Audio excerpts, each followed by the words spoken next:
My name is Victor Furman. Some call me The Voice.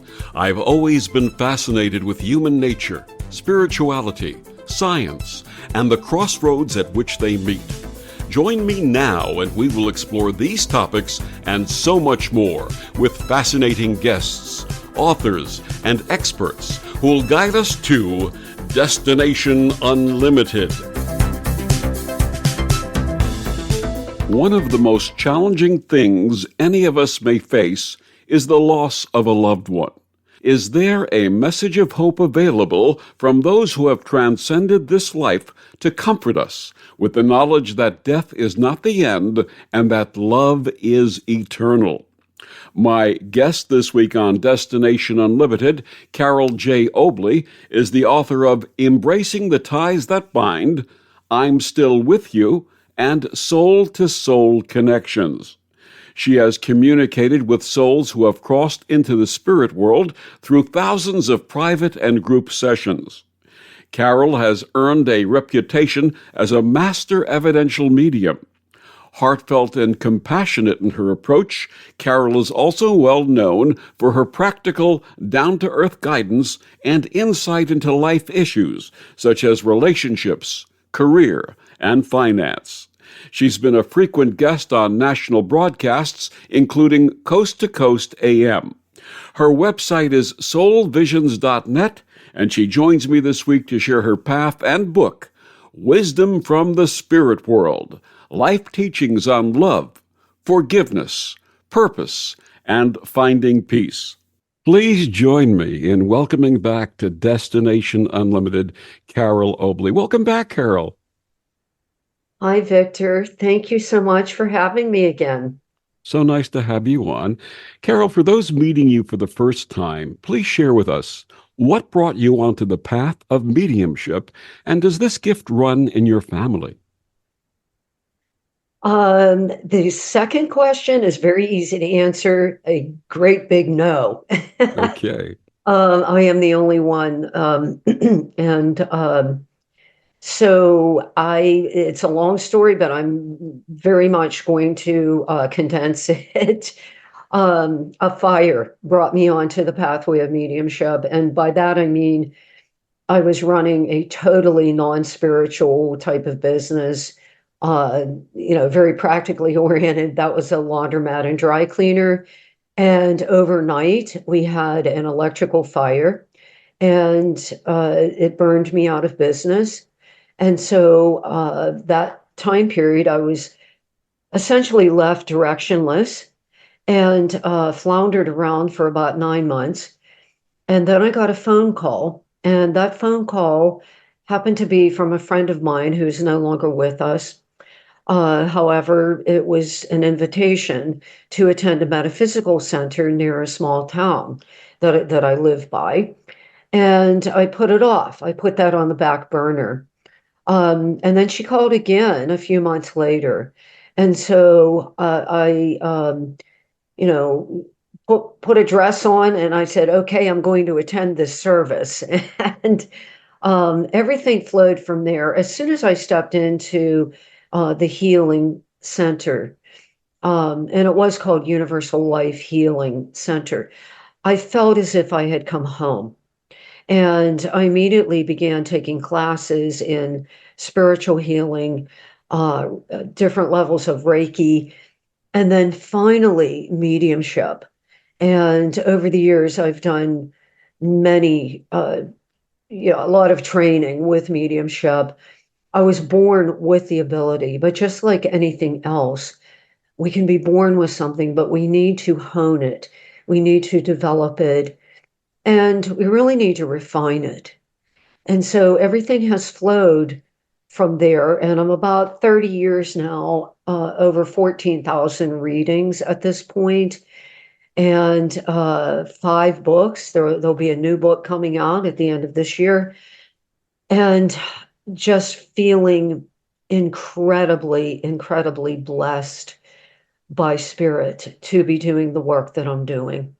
Let's get back to childhood for a second. You said you were born with this. Do you have any recollections of spirit coming to you as a child? Interestingly, I do not.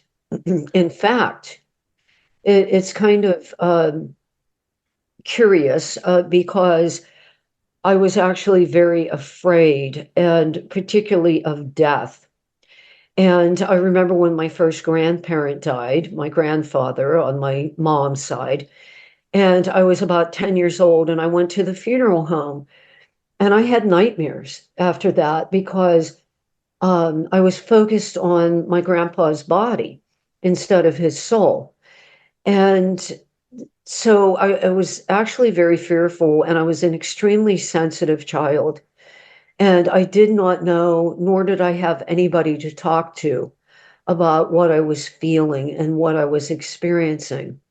And if I could have one wish today, it would be that I would have had someone who could have guided me or instructed me into development of, this ability. But it largely went unrecognized until another very pivotal transformational point occurred through my own doing, and that was recovery from alcoholism and drugs, particularly alcoholism. That was a pivotal transformational point for me that really opened me up to begin to study who am I apart from this personality, this ego, this mind? Who am I and who is this higher power that the 12-step program talks about? And so I began to read a lot of things about spirituality, one day at a time, which is a popular 12-step slogan. At that time, I didn't have a concept of being in the moment. I just knew that I had to live my life one day at a time in order to remain sober. So one way or another, I got there. And, we all have our personal stories. We all have our wake up calls. In the books I've written, I talk extensively about wake up calls. And certainly recovery was a wake up call for me that set me squarely onto this pathway of spirituality. And as this path opened for you in the beginning, did you have doubts about what you were receiving? Oh, yes. Yes. And quite honestly, I'm extremely transparent and I'm very real and genuine when I do interviews, when I write, when I talk to clients. Even today, there are times that I question, are these my thoughts or are they coming from a source outside of me? Whether that are beautiful souls in the spirit world, or whether it's from my own spirit team, those souls who help me with my pathway, or whether it's from the divine. And, that I have developed a level of trust, which is absolutely essential in life, and particularly in doing this type of work, to get away from the ego's control. And so, doubt and lack of trust really will sabotage the true healing ability that is ready to flow through the conduit who is the healer or the medium. So, someone comes to you for a reading. How do souls in spirit start communicating during the sessions? It's through the faculty of clairsentience, which means feeling or sensing. And I I do see, that's called clairvoyance, and I do hear, that's called clairaudience. But those two inner senses arise from clairsentience first. And so I sense a particular soul stepping into my energy field, and that is called the phenomena of blending. That is what is necessary in order for mediumship to occur. The soul of the spirit person must blend with mine, and those perceptions then are spoken to the recipient of the reading. And then everything flows from there. So I usually start with two solid pieces of evidence that will really nail that person's identity. And that could be anything, what the soul, what the individual passed from, their physical conditions, their mental state at the time, what they did for a living, perhaps something that they're holding up and showing me that creates a lot of meaning for that recipient. So it's really, and then it becomes sort of a tapestry in which this richness of the spirit person's personality, the memories from their life, significant milestones perhaps in their life, and importantly, the nature of the relationship between the communicating soul and the recipient of the reading. With the 14,000 plus readings that you've done, what are some of the most compelling messages that spirits have imparted to you during these sessions? Oh, yes. And by the way, those are in my book, Wisdom from the Spirit World. There are about 10 of them. And just to name a few, the first is, and it seems very kind of, simple, but one of the primary lessons that I hear over and over again, this theme of, I didn't die. I'm very much alive. I go on. There is no such thing as death. And I actually listed that in Wisdom from the Spirit World as lesson number one, because it's so basic to all of the other lessons.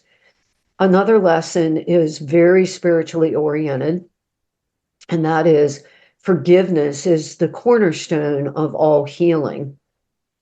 And time again, um, there have been, there has been that theme of forgiveness, whether it's for treatment of somebody, that the spirit person regrets. It could be even, it sounds sort of silly, but, if someone passed very quickly or very unexpectedly, I'm sorry for leaving that quickly. And so forgiveness is very, very important, because the truth is, just as we here cannot continue on our pathway of spiritual evolution without releasing the past, and that's really the true meaning of forgiveness in a spiritual sense, is a release of the past, a conscious decision to release the past. Those in spirit cannot progress either. And so they take the opportunity, during a mediumship reading to sort of address this unfinished business. And it's a weight off of their shoulders, so to speak, just as it is ours when we are here. If we make a conscious decision to release something that has traumatized us, that might entail therapy. It might entail, mindfulness, spiritual practices, meditation, whatever it is that we can move forward. Releasing that burden of the past is very vital to our continued evolution. Another lesson that the spirit world brings through is about our wounds, meaning all of us in some way have had some sort of painful experience in life. I really have not met a person to date who has not, whatever it might be. And the lesson is, our wounds do not diminish or dim the light within. They are simply experiences that we have had here in this 3D reality. And so we can use those wounds to evolve. And, if we do that, then we are not only liberating ourselves from the past, but we also, because of the interconnectedness of all souls, we help others to heal, particularly our own ancestral line. So it's very important that people realize that your past does not, and anything that's happened to you does not define you. It doesn't limit you in any way. Another lesson would be our values in life go with us.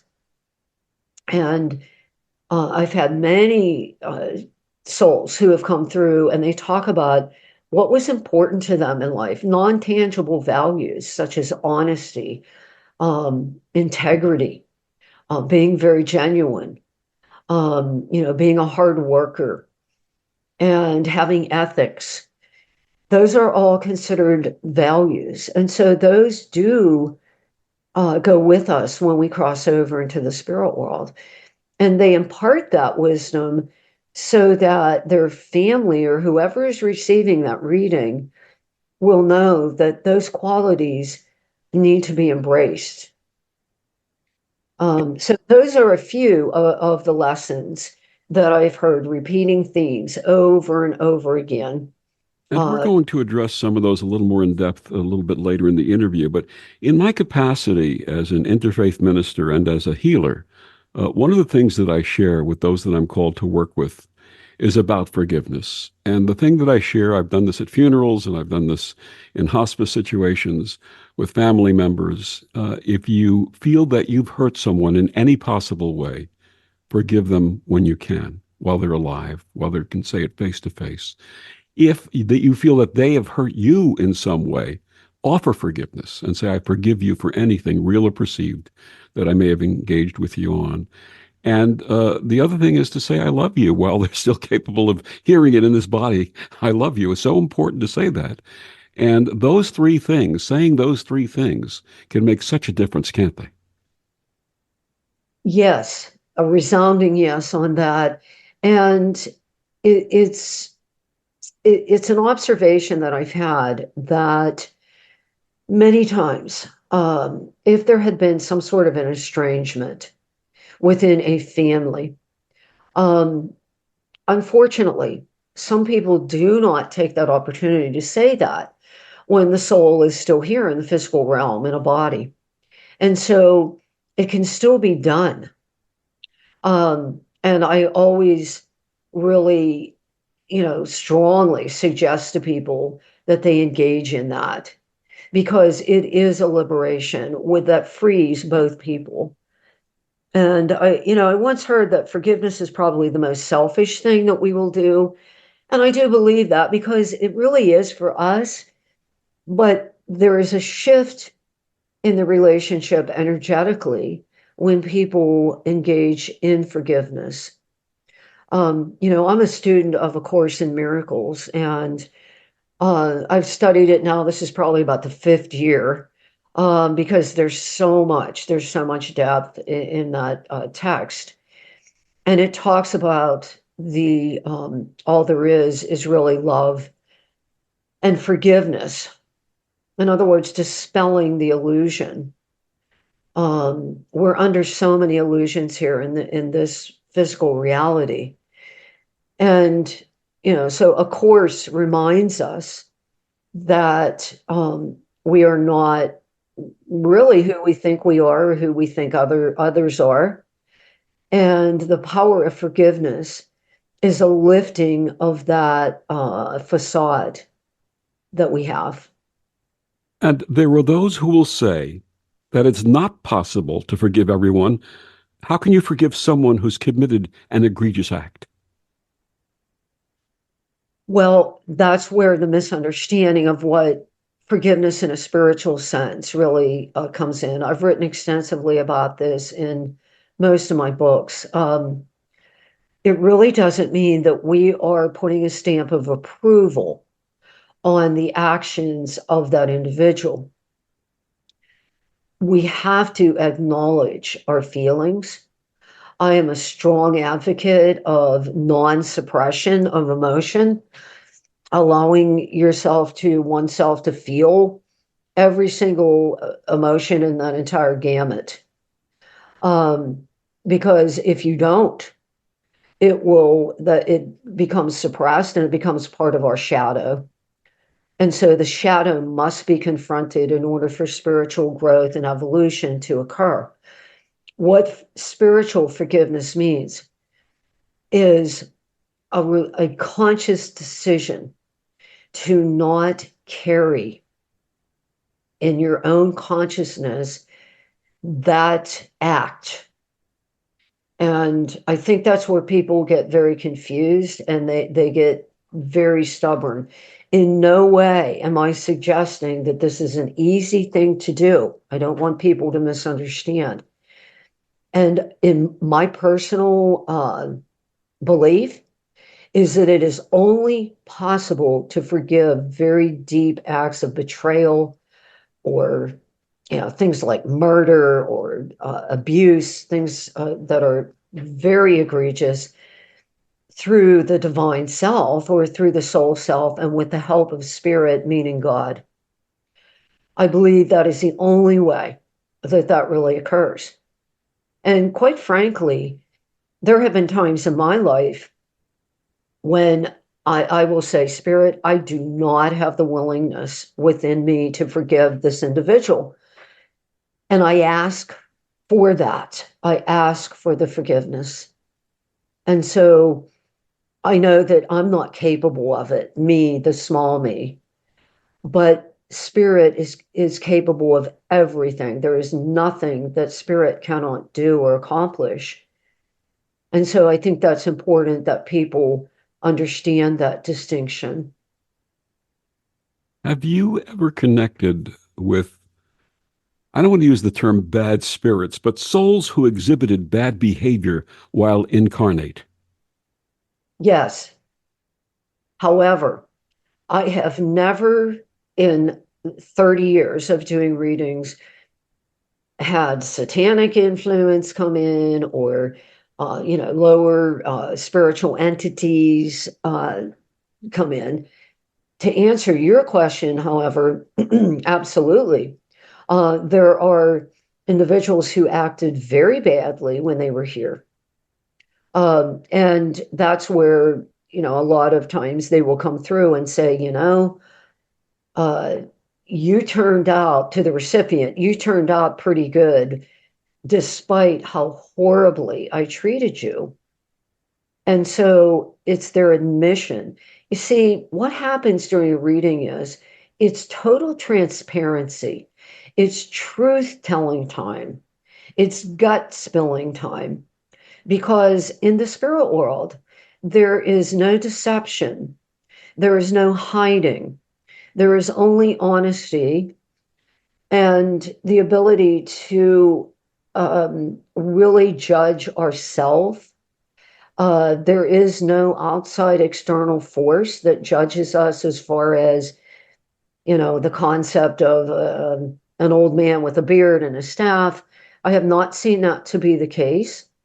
The soul really judges itself based on how well it did with particular lessons. So that is really a self assessment that occurs after death. My guest is CaroleJObley. We're talking about her book, Wisdom from the Spirit World, Life Teachings on Love, Forgiveness, Purpose, and Finding Peace. Carole, please share with our listeners where they can get your books and find out more about you and your work. Yes, my website is soulvisions.net. And all of my books are available there, but also on Amazon.com and on Kindle, Barnes & Noble, and through my publisher, sixbooks.com, which is an imprint of collectiveinc.com. And we'll be back with more of Carole after these words on the Om Times Radio Network. The cutting edge of conscious radio, Om Times Radio, IOM FM. Om Times Magazine is one of the leading online content providers of positivity, wellness, and personal empowerment. A philanthropic organization, their net proceeds are funneled to support worldwide charity initiatives via Humanity Healing International. Through their commitment to creating community and providing conscious content, they aspire to uplift humanity on a global scale. Om Times, co-creating a more conscious lifestyle. Imagine yourself being transported to India, to the banks of the Ganga and an ashram in Rishikesh. Visualize that you are welcome to satsang with an American sannyasi who shares the wisdom of her guru. Your visualization has manifested. Join Sattvi Bhagawati Saraswati for inspiration and transformation every Thursday at 11 a.m. Eastern on Om Times Radio. So I'm a cat, and I just moved in with this new human, and she's got this little toy she's always playing with, all day long. Tap, tap, tap, tap, bloop, bloop. She can't put it down.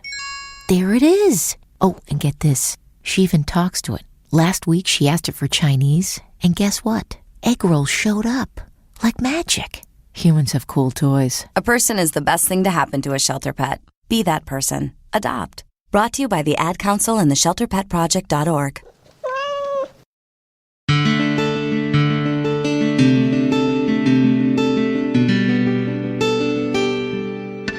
Back on Destination Unlimited, my guest this week is Carole Obley. We're talking about her book, Wisdom from the Spirit World, Life Teachings on Love, Forgiveness, Purpose, and Finding Peace.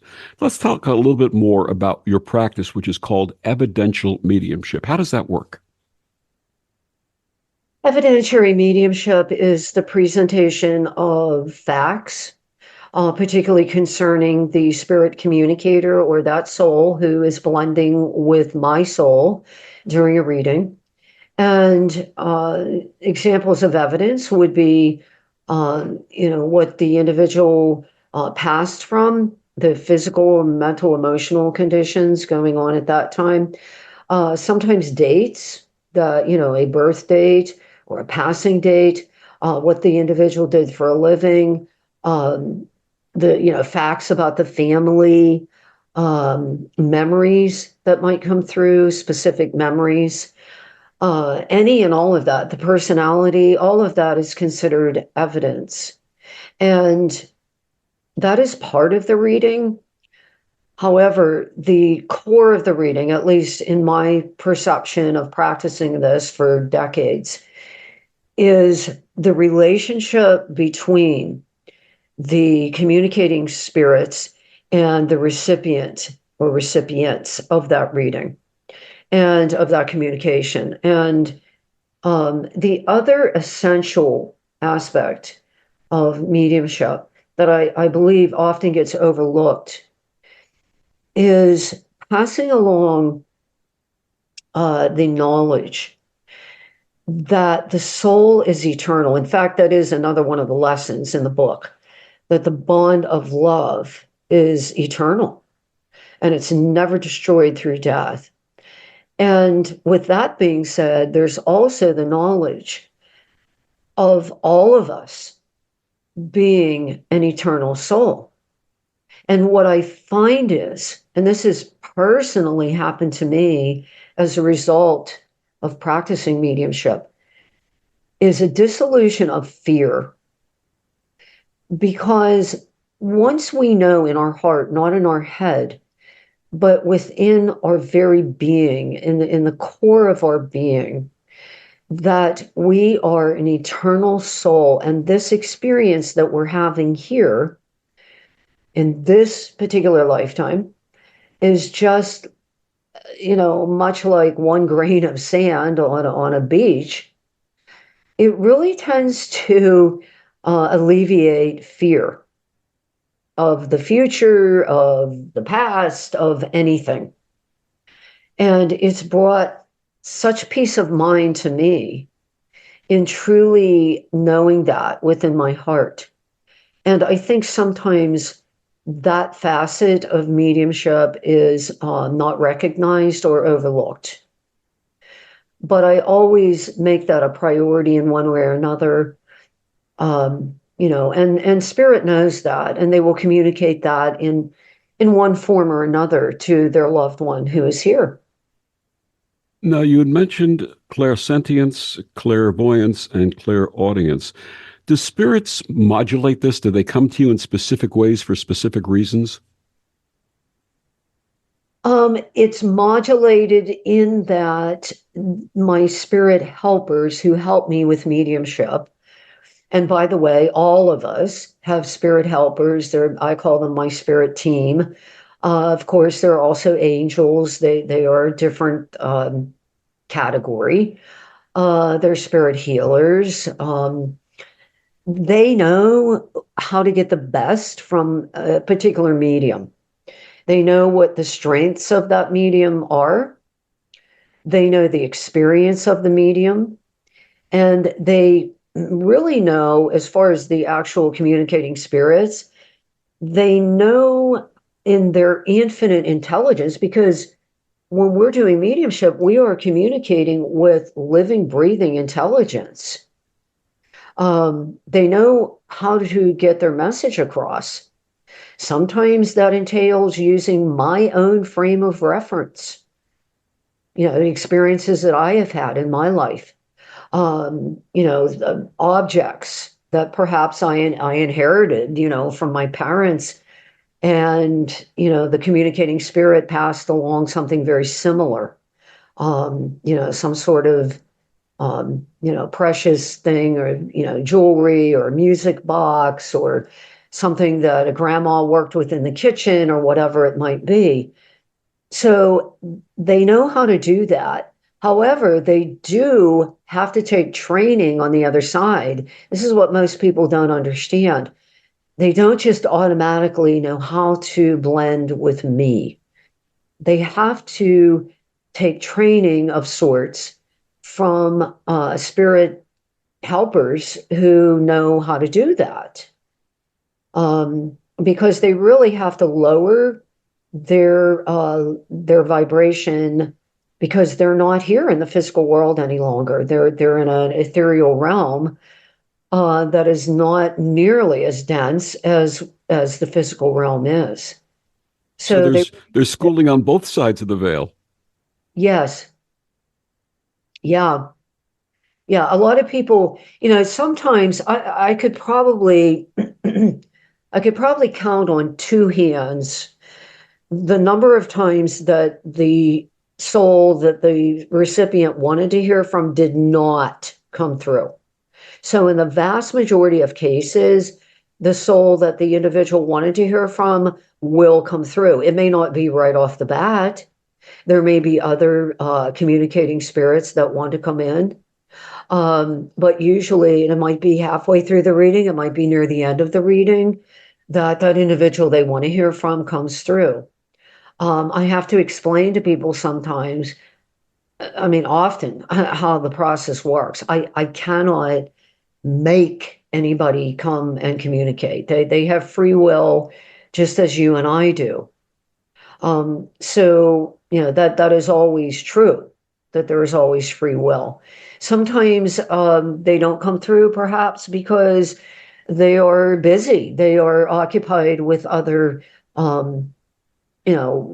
activities in the spirit world. They might still be wrapped in healing light. I've seen that. I've written about that in book 2, I'm Still With You, about the healing light. There are different frequencies. We would think of them as colors of light in the spirit world.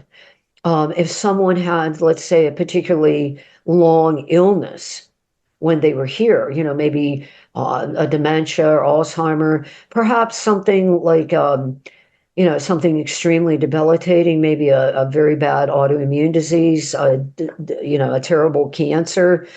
Sometimes that soul requires extra healing to sort of emerge from that physical condition. And so these are things that I have directly witnessed and seen in the readings that I've done over the years.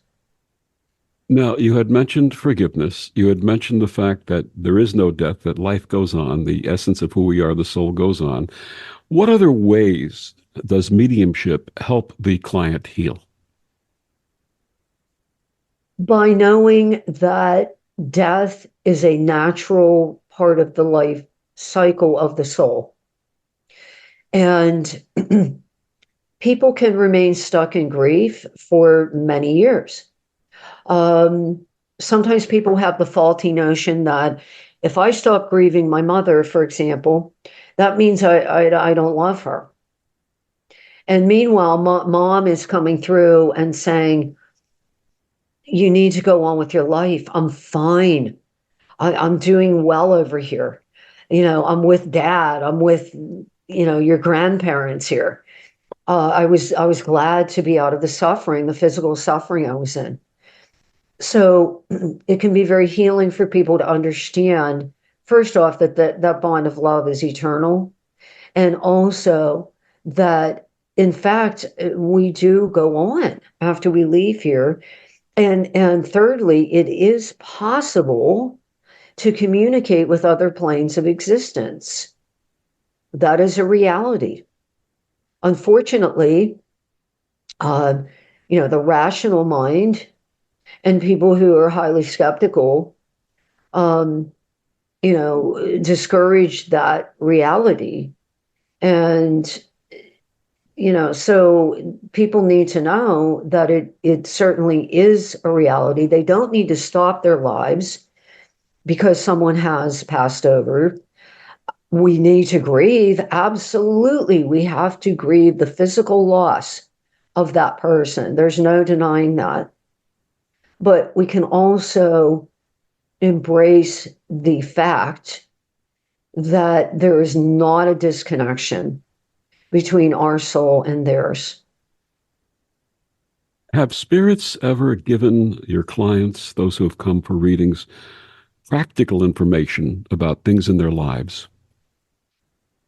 Yes. And sometimes they will say it from their earthly personality, which really the personality dissolves once we go into spirit. It's really not needed. It's needed here. It's an extension of the ego that we use here. The ego is not wrong or bad. It's necessary, but it does dissolve when we go into the spirit world. But sometimes they will talk about quite practical matters. For example, I've done many readings that, for widows, and their husband was a fix-it type of guy when he was here, and he took care of the house and did the repairs and mowed the lawn and, did outside work. And sometimes he'll come through and go, you need to get the gutters checked, or you need to, you need to cut down that tree in the yard. It's got dead limbs on it or whatever. And quite frequently, yes, they will give those sorts of practical messages. Why? Because they're doing it out of love for that person. They're doing it to say, I care about you. I'm still watching over you. And this is my way of showing concern and care for you. And in your book, you discuss various ways that spirit loved ones send us signs to let us know that they are near. What are some of those signs? There are many. And in I'm Still With You, that's my second book. There's a whole chapter on how spirit will speak to us without a medium. I mean, this is directly between the recipient, say the person in grieving or that has experienced loss, and the soul and spirit. And a lot of times it's through this phenomenon called synchronicity. Synchronicity means meaningful coincidence, events that create meaning for the individual who's receiving them. Two seemingly unrelated circumstances that occur at the same time. An example would be, and this is from that second book, a woman who had lost her son. And she was driving to work one morning and she was really down and she was missing her son. And she's thinking these thoughts. She looks out as she's driving out the windshield, and a rainbow is there. It draws her attention. And she took that as a sign that he was with her. And I will tell you that nature is often used by the spirit world. The appearance of certain birds coming around, sometimes absolutely, like the symbol that I use in my work and for my company, Soul Visions LLC, is the butterfly. The butterfly means transformation. It's symbolic of that. And so there's nature, this phenomena that happens with electricity, lights flashing, television goes off and on. There are numbers that repeat. People will say, I keep seeing, the birth date of my loved one on a license plate or a sales receipt or on the clock or whatever. The telephone, I can't tell you how many times people will say, I have my husband's cell phone and it went off and it's not even in use. It went off, it rang, nobody was there. So there are many, many ways that they work exceptionally hard to let us know that they're around us. I got to share with you a quick story that I think our listeners will also appreciate. My mother, when we were kids, used to love Coca-Cola. She would keep cases and cases of Coca-Cola in the house. In any event, she passed in January of 2020, and I actually facilitated her funeral and memorial service. And after the memorial service, a group of us, my brother and sister and our spouses and some other family members, went out to dinner. And we were having the meal, and we all ordered our beverages, and the waiter brought all the beverages to all the people at the table. About 5 minutes later, the waiter comes back and says, "Who ordered the Coke?" And we all recognized that it was my mother. That is a cool picture. Is that ridiculous, or is that ridiculous? It was so wonderful that she had showed her presence by ordering the drink that she used to drink. So. Yeah. And, I'll share one too. There was someone that I did a reading for, from numerous case files of readings.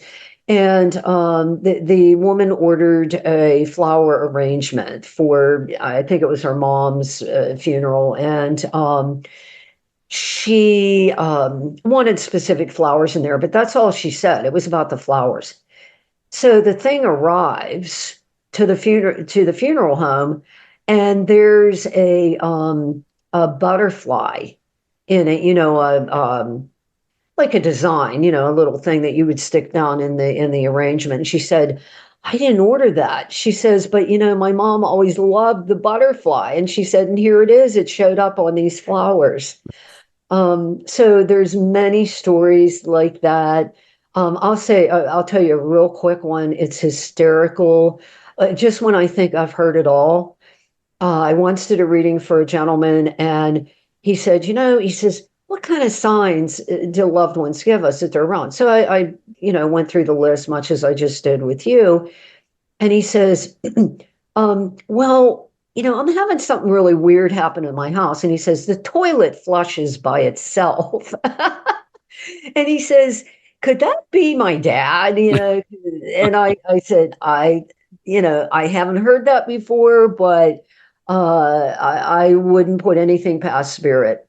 Absolutely. My guest is CaroleJObley. Her book, Wisdom from the Spirit World, Life Teachings on Love, Forgiveness, Purpose, and Finding Peace. We'll be back with more after these words on the Om Times Radio Network. Humanity Healing International is a small nonprofit with a big dream.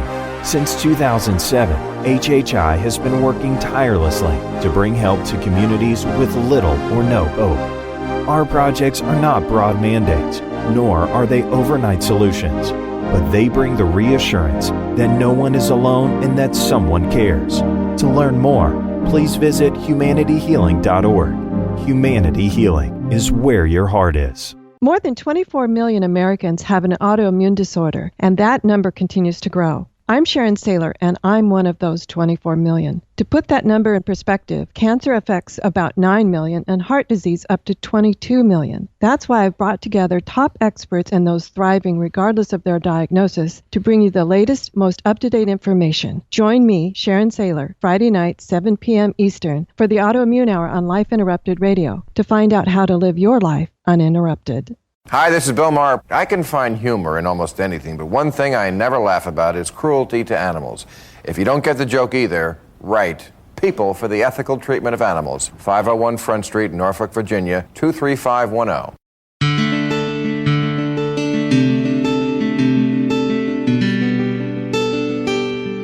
Back on Destination Unlimited, my guest this week is CaroleJObley. We're talking about her book, Wisdom from the Spirit World, Life Teachings on Love, Forgiveness, Purpose, and Finding Peace.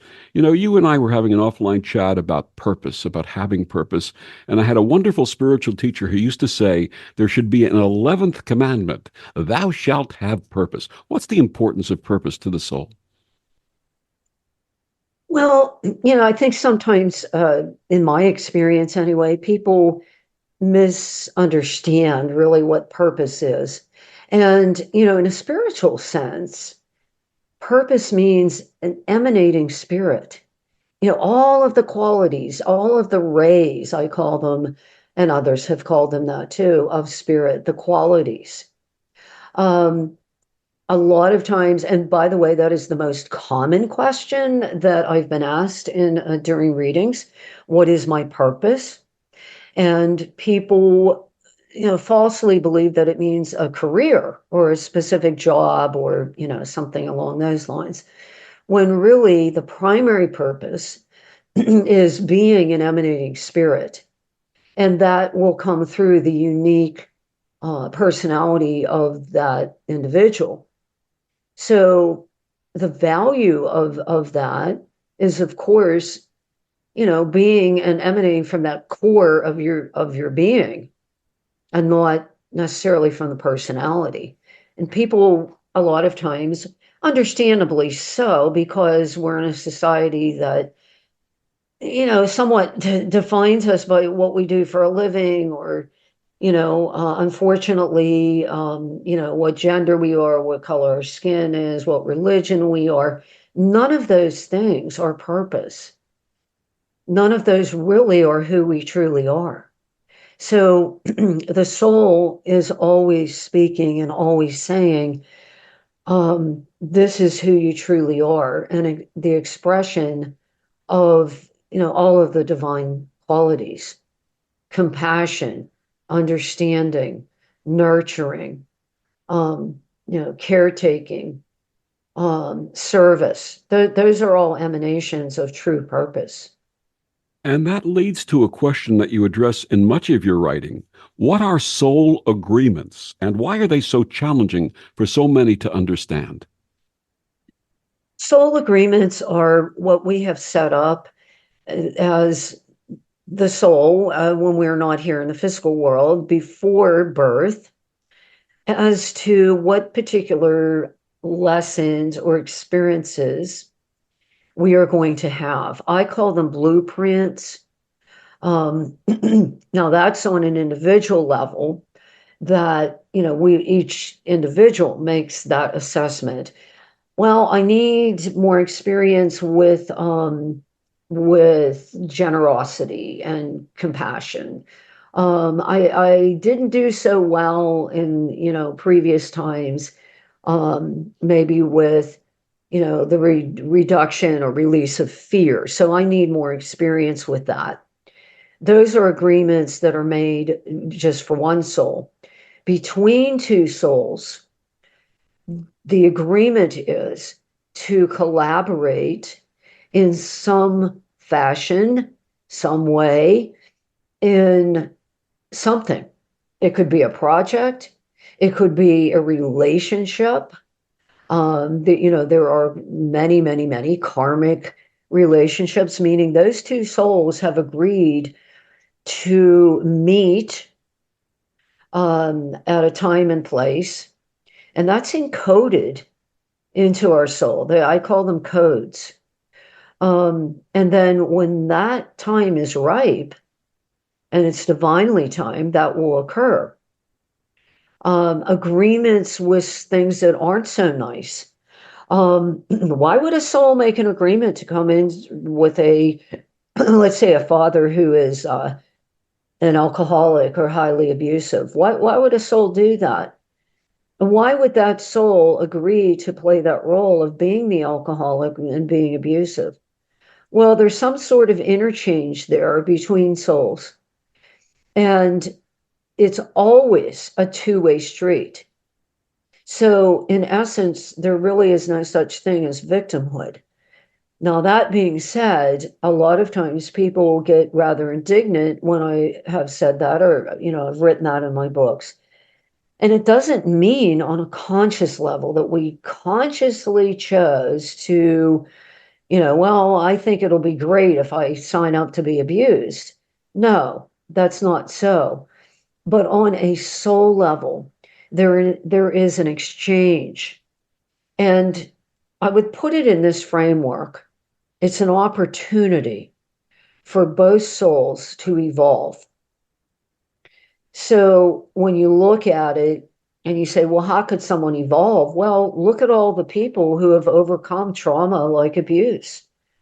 Look at all the people who in some way have had a dramatic wake-up call, like I did in my own recovery journey, to stop anesthetizing themselves and to enter a pathway of recovery and subsequently of some type of service. So, these soul agreements are opportunities for souls, two or more souls, to evolve in some way. You share certain resources to build one's spiritual connection. What are these? Well, the first, and probably, something that I would say a lot of spiritual people engage in is, there's two of them, meditation and prayer.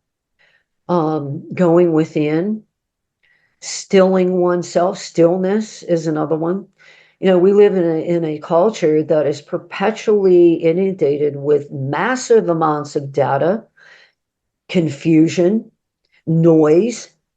And it's no wonder people have no concept of who they truly are because of the culture that we live in that is so incredibly noisy. And this inundation of data that we're bombarded with every day, unless we turn everything off, which I do recommend doing, and going out into nature. Amen. Nature is another one. Nature is another entry point into the divine mind. Because, and as I sit here talking with you, Victor, I'm looking out my office window and there's the beautiful tree, very tall in my yard. And there it is. It's not talking to me. It's not planning anything.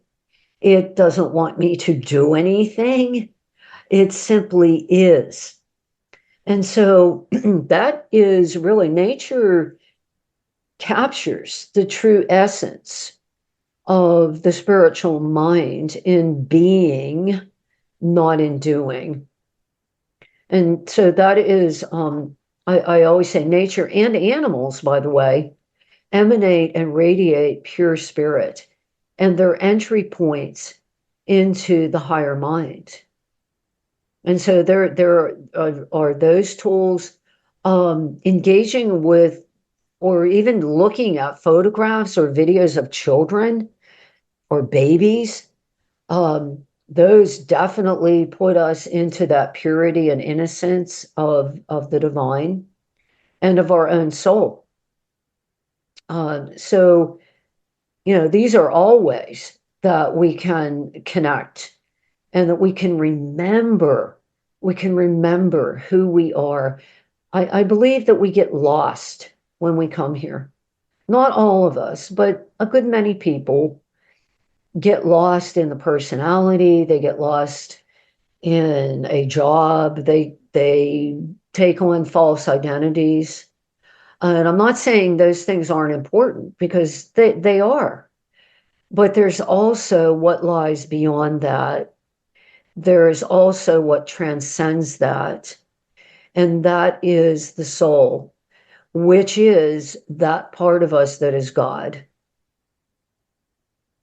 What would you like your readers to take away from Wisdom from the Spirit World? The eternity and beauty and splendor of their own soul.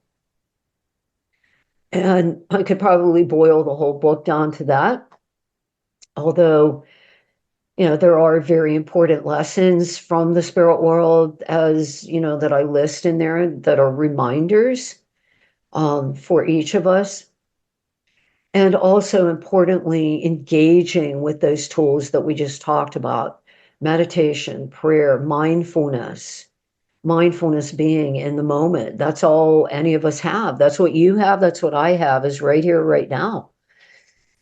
We don't have the past. We can't hold the future in our hand. We have right now.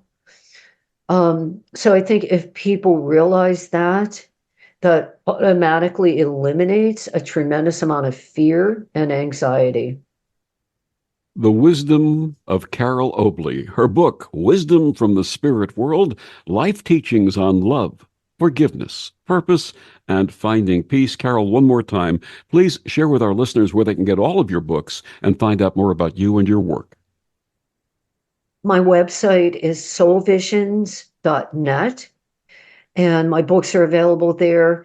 You will get an autographed copy. You will not get an autographed copy on Amazon, although they are available there, also on Kindle, also in Barnes & Noble, and from my publisher, Sixt Books, that's the numeral 6, thbooks.com, and collectiveinc.com. Carole, it's been too long since you were last on. It was over 3 years. Your next book is coming out later this year. We got to have you back, please. Oh, I'd love to come back. Thank you. And thank you for joining us on Destination Unlimited. I'm Victor, the Voice Furman. Have a wonderful week.